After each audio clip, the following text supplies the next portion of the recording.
こんにちは。桜の間日本語ルームのゆきえです。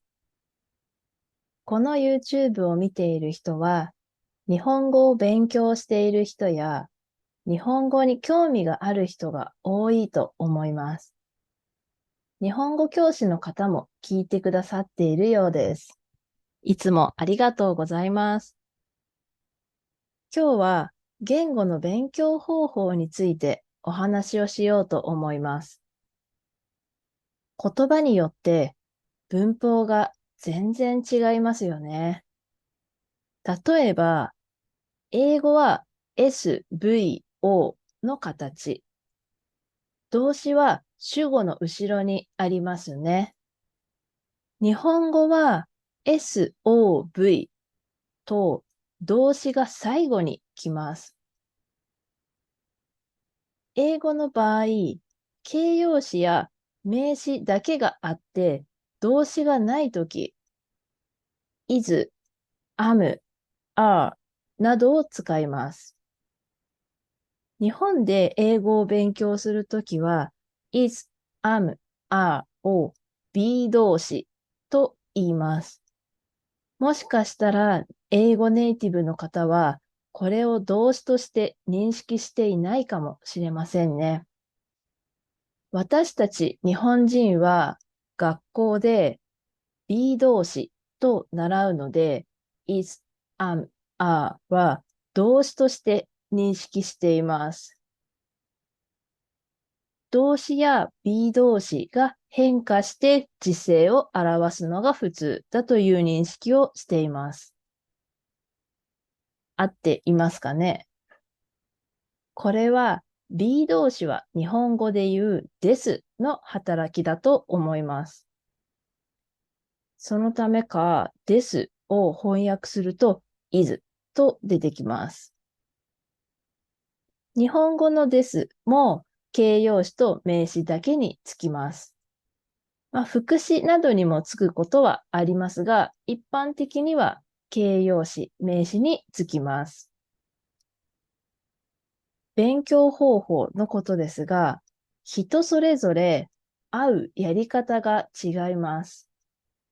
単語を書いて覚えるという人もいれば、ひたすら声に出して音で覚えるという人もいます。人によって生まれつき持っている能力が違いますから、人がこの方法で成功したからと言って自分も成功できるというわけではありません。自分で自分に合う勉強の仕方を見つける必要があります。ただ、他の人の勉強方法を聞いても意味がないわけではありません。こういうやり方があると参考として見ることはいいことです。そこで少し前に日本語学習者の方にインスタで日本語の勉強の仕方を聞いてみました。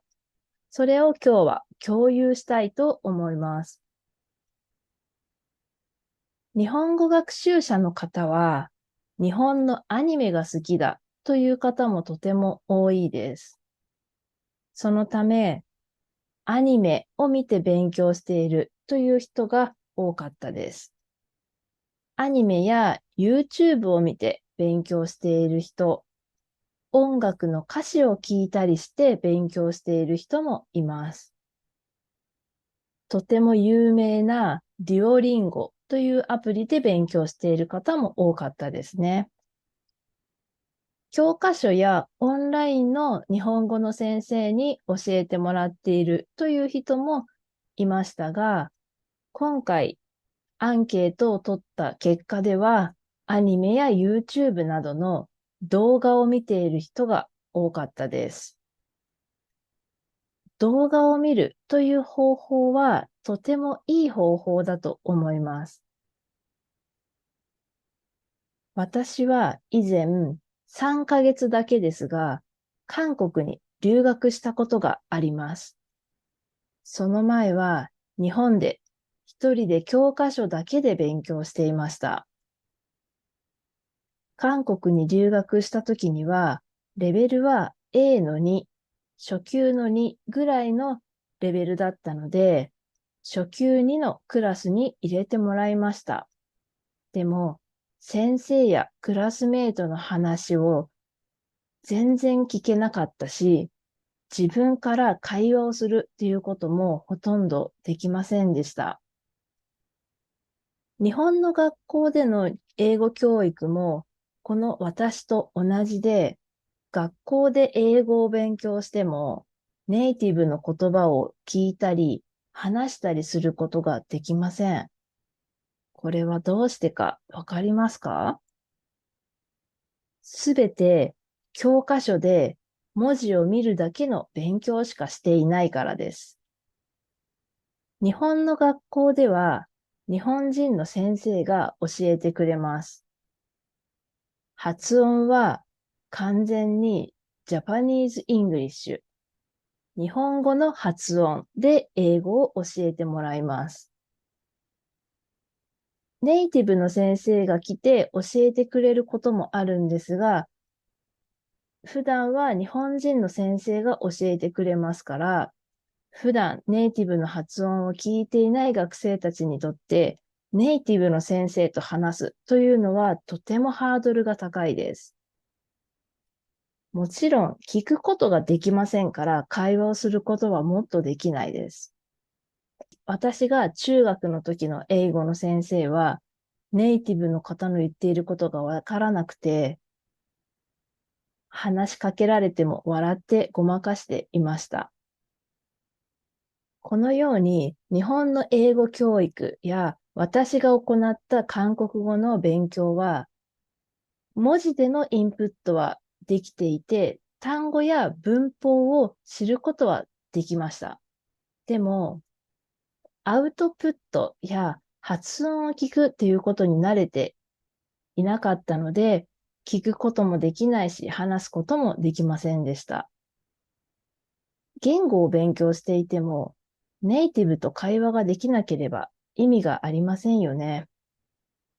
私の時は中学校から英語の勉強をしましたが、今は小学生から英語を勉強しているみたいです。なので、私たちの時代と授業の仕方が変わっている可能性はあります。つまり、言語を勉強するときには、文字だけで勉強しても会話できるようにならないということです。私の生徒さんに N2 や N1 に合格したけど、全然話すことができないんです。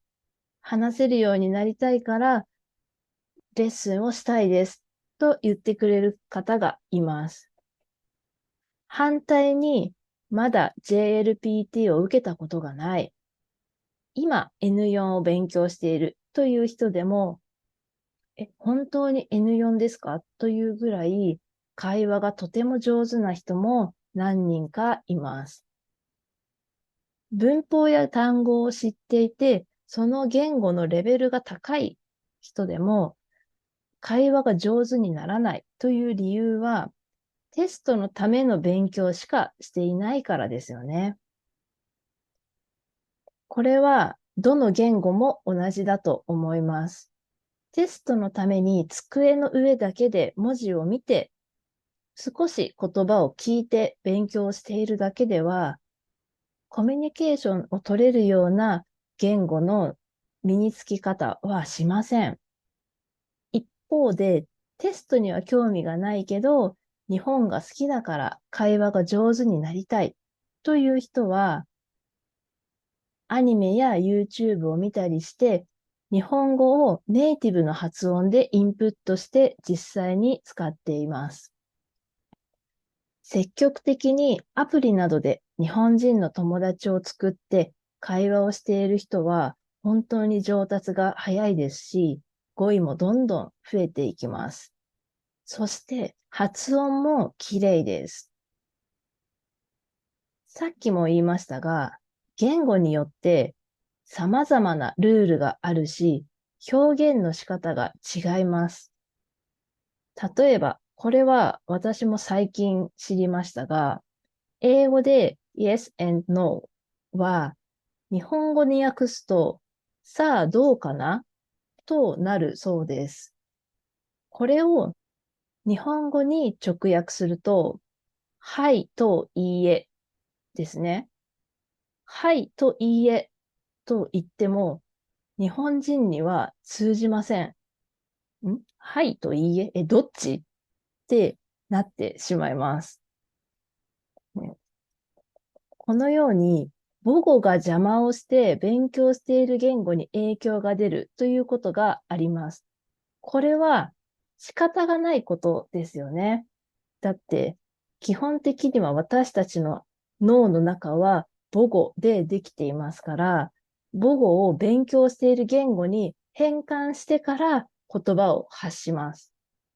なので、自分の母語と同じ表現を使ってしまうということが多いですよね。もう少し詳しく話すと、日本語で空気が美味しいという表現があります。この意味がわかりますか？英語では空気が美味しいと表現をしないと聞きました。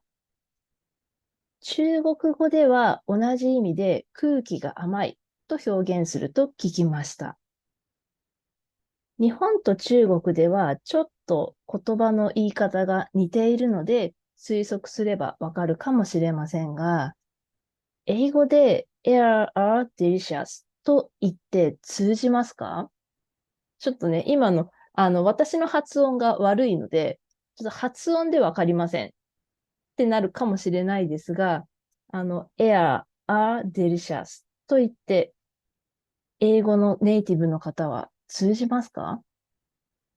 頑張って推測すればもしかしたら伝わるかもしれませんね。英語では fresh air が最適なのでしょうか？フレッシュエアを日本語に直訳すると、新鮮な空気になります。日本語でも新鮮な空気という表現はします。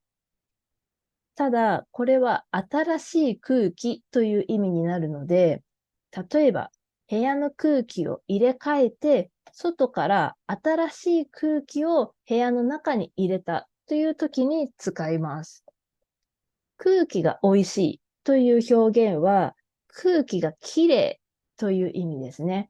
自然が多い場所で、汚い空気がない状態。これを空気が美味しいと表現をするので、自然がたくさんあって前からずっと同じ空気がありますっていう時には、新鮮な空気とはあまり言いません。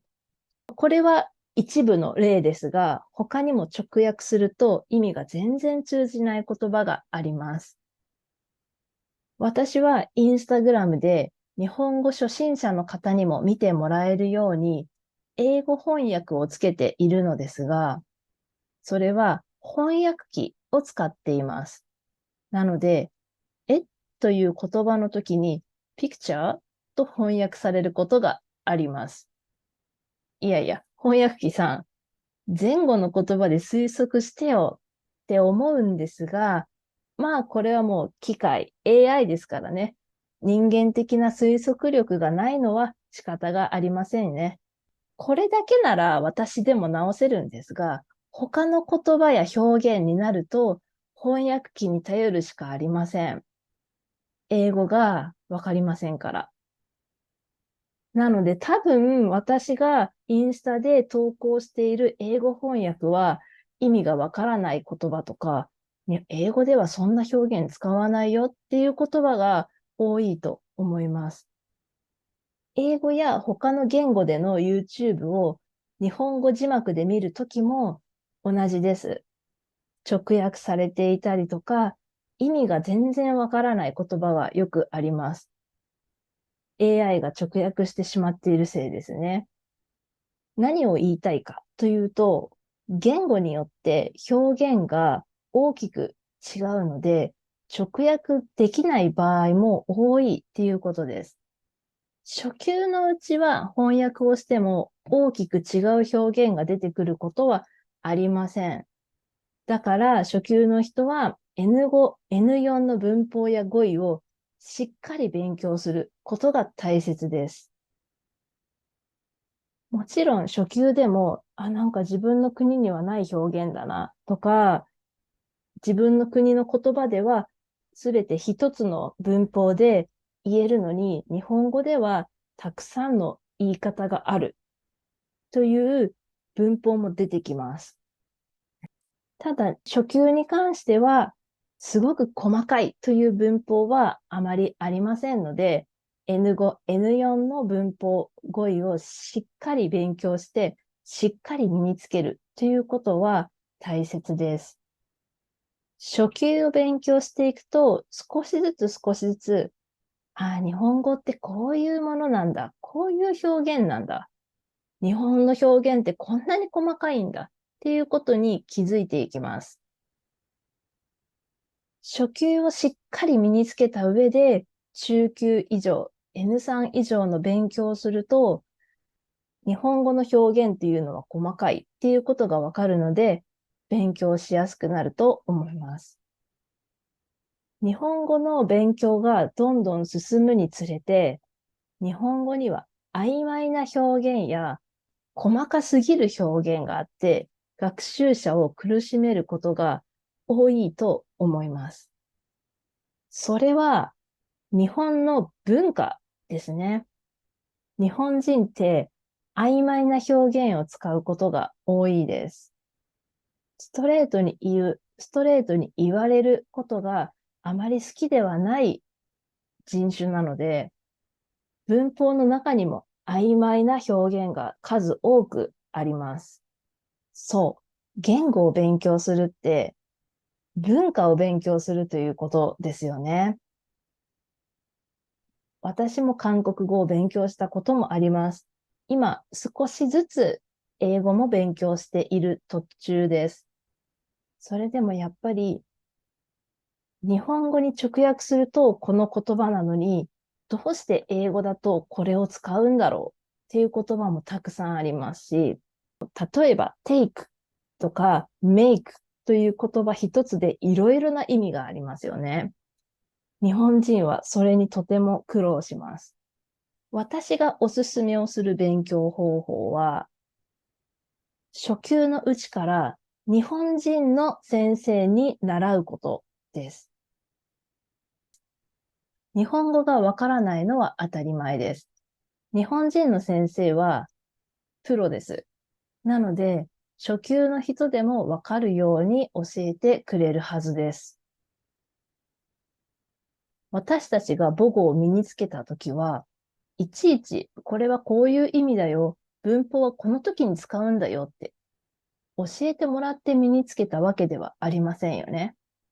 もちろんね、お母さんこの言葉どういう意味これって何って聞きながら覚えてはいきますけど、でも人と会話をして正しい言葉、正しいニュアンスを聞きながら私たちは育って身についてきています。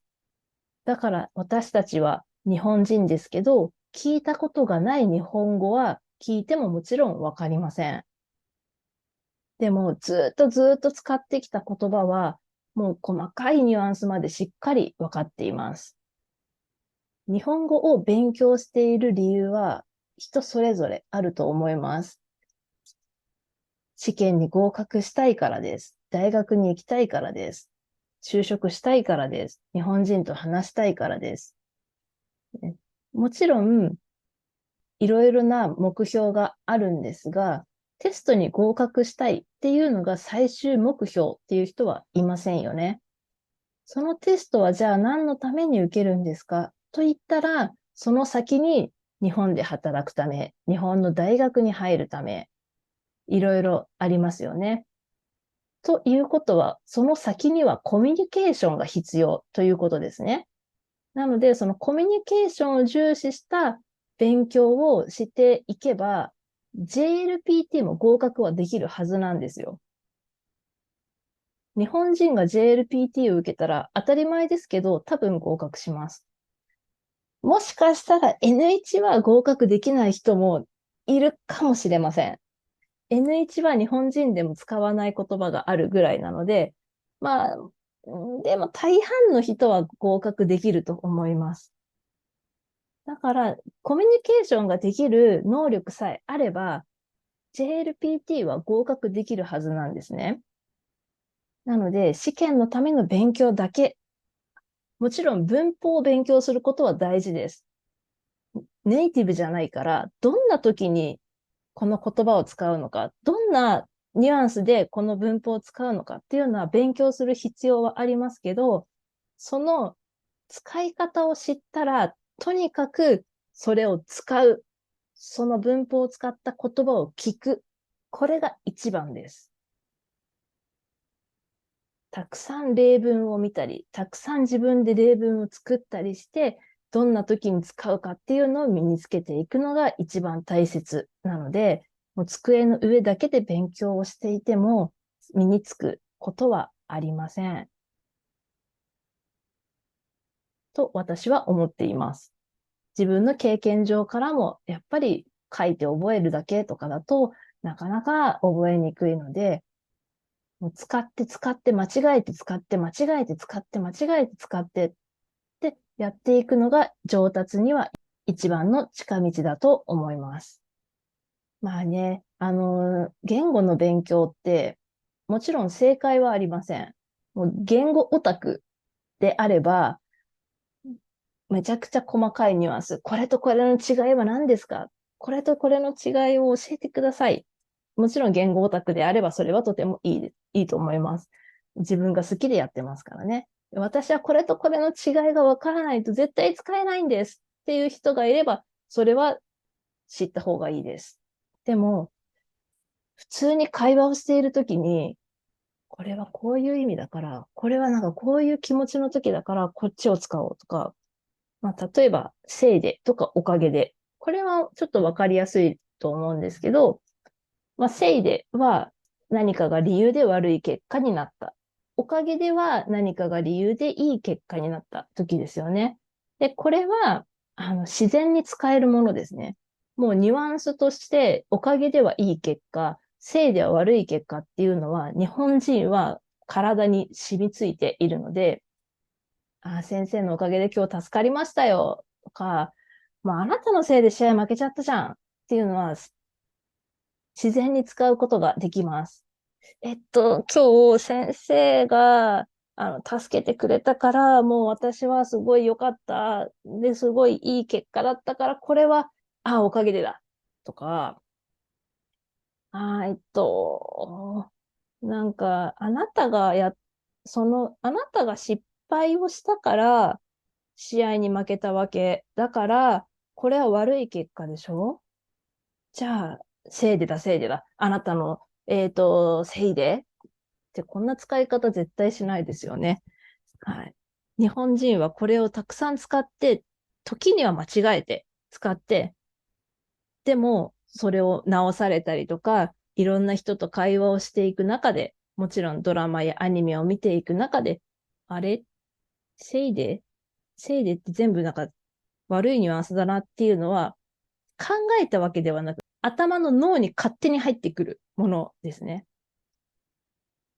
これはこうだからって考えながらしていたらもうコミュニケーションなんてできませんから、細かいことを考える前にもう自然と口から出るようにする。そのためにはたくさん聞く。そしてたくさん話をする。これが一番だと思います。もし皆さんの勉強方法で、いやいや、この方法の方がいいよとか、私はこの方法でこれ成功しましたっていうのがあれば、また教えてください。はい、今日はちょっと長くなってしまいましたが、これで終わります。今日も最後まで聞いてくれてありがとうございました。もしよければ高評価、チャンネル登録をお願いします。